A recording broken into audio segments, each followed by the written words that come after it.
The English people have a saying that variety is the spice of life, and scripturally speaking, we've all been widely and differently gifted. Hello friends, this is Stella Sanobokelo, welcoming you to the Family Enrichment Hub, your center for enrichment and growth. Today, I want to be speaking to parents who are in the habit of forcing courses and combinations on their children that are not of their desire.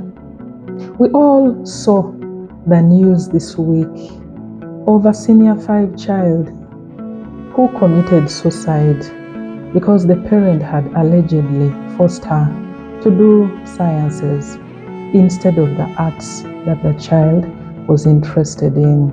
It's a very unfortunate incident that happened within our society, to lose a young life in that unfortunate manner, and our prayers and sincere sympathies go out to the bereaved family. My son also shared with us an experience last year when he did his senior 4. He happened to have a friend who got 8 in 8 in their lot. And when they met at school during the time when they were picking up their result slips, everybody was interested in knowing what combination this particular boy was going to offer in his A-level. And the boy told them he wanted to offer history, economics, and divinity. And my son said everybody seemed to be scorning the boy, making fun of him. Why? Because our society is structured in such a way that people associate excellence in academics with you are a purely science person. Nobody wants to think that a person who gets 8 in 8 should be wasting all these scores in the art side. So the expectation for this boy was that he was going to do PCB or PCM or BCM. But the boy was very firm. He said his interest, his direction, his history, economics, and divinity. And I'm sure we've all witnessed a case or two of people who are forced by their parents to offer combinations and courses which are not of their interest. And these children go on to do these courses, and when they graduate, they hand over those certificates to their parents and then enroll back to school to go and pursue their true life dreams and desires. Now just picture with me a child handing you that kind of certificate. As a parent, what are they communicating to you? They are communicating their displeasure in you forcing them to do something that they were not interested in. A child doing that kind of thing is actually a vote of no confidence on you as a parent. And generally speaking, what are you going to do with this certificate which the child has handed to you? You're going to keep it as a souvenir. What is its real value to you? A certificate which a child has attained, but they are not going to practice. They are not going to make any value and sense out of it. How does that help you as a parent? And also consider the time, the effort, and the money that has gone into all this, only for it to be handed to you to just keep. What is the value in that? Allow me to share some insights with regard to this subject. And the first one is that for those of us who are parents, we need to desist from the habit of imposing our failed ambitions or our unfulfilled desires in our own lives on our children. These children are very different from us, extremely different. Their interests, their desires may not be in the same line as our own. So just because you fail to meet your own ambitions in life does not mean that these ambitions should be forced onto your child. Your child has their own life. They have their own purpose to achieve in life. And so kindly do not impose those ambitions onto your child. It's also a sign of a communication breakdown within a family when you see a parent forcing a combination or a course on a child.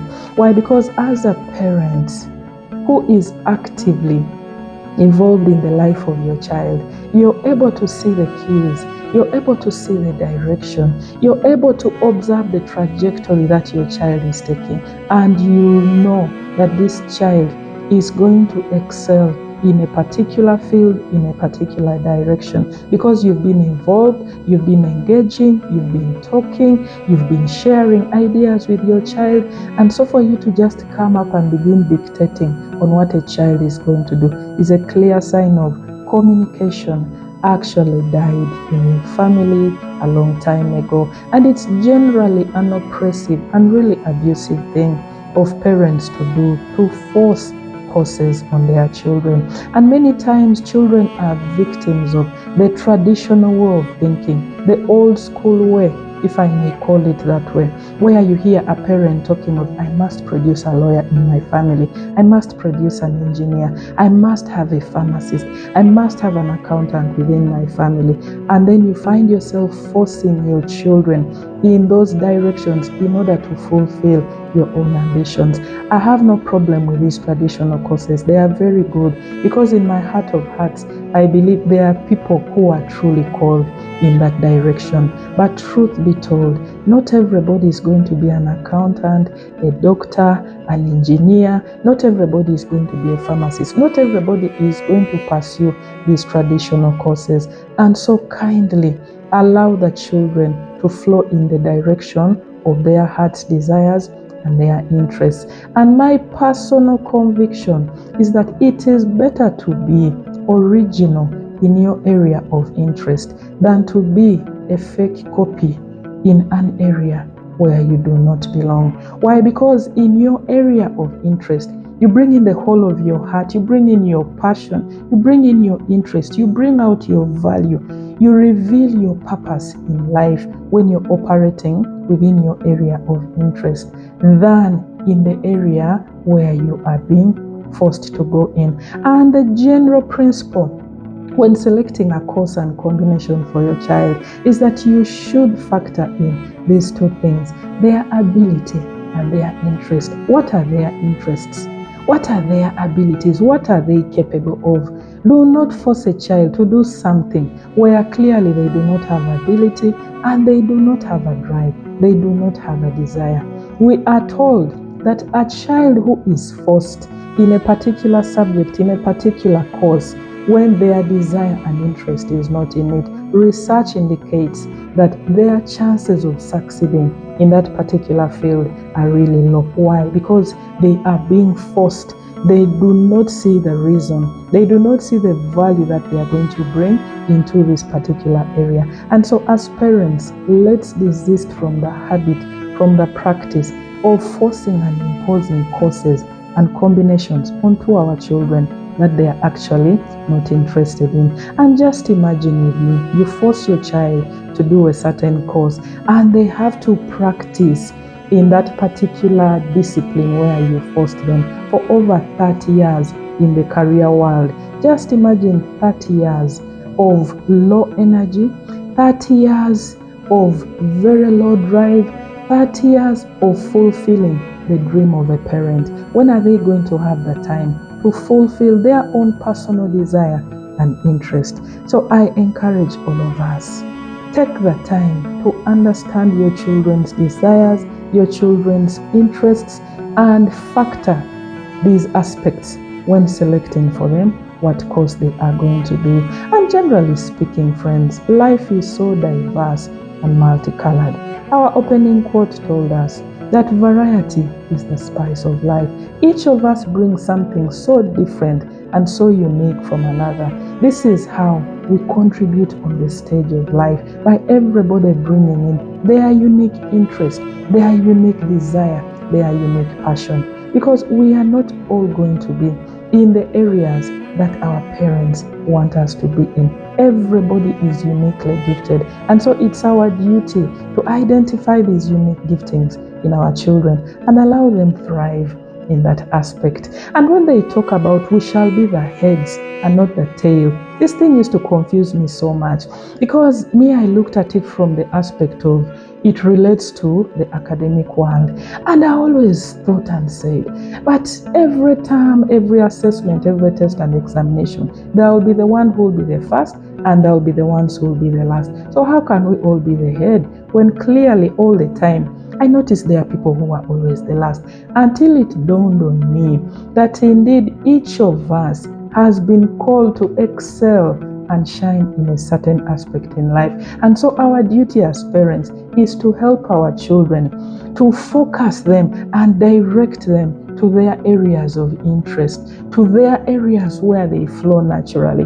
In that way, you'll have created a stage for your child to thrive and excel and indeed be at the top and not at the bottom. Because generally speaking, there will be those who will be more academically gifted than others. The ones you see are always at the top of the class. And then when we go to extracurricular activities like sports, there are those who are also excelling over others. When you go to debating, there will be those who are on the top. When you go to public speaking and presentation, there will be those who will flow naturally.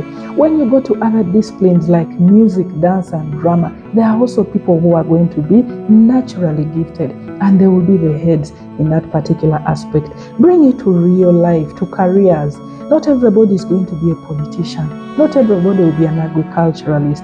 Not everybody is going to be a teacher.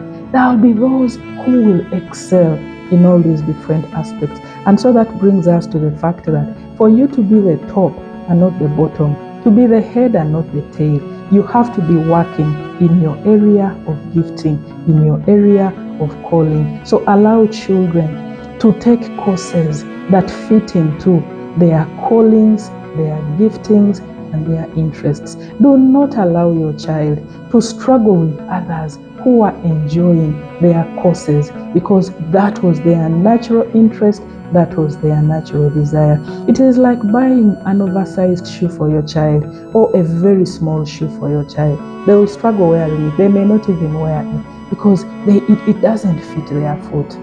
Allow me to conclude with this, friends. Proverbs chapter 10 verse 22 tells us that the blessing of the Lord makes rich and adds no sorrow to it. May we be the parents who are going to be a source of blessing, a source of enrichment, a source of guidance for our children, so that they fit into the plans and purposes which God desires for them. Thank you, friends, for listening in. Kindly share widely, for this is how we shall truly transform our society through the family. God bless you. Bye.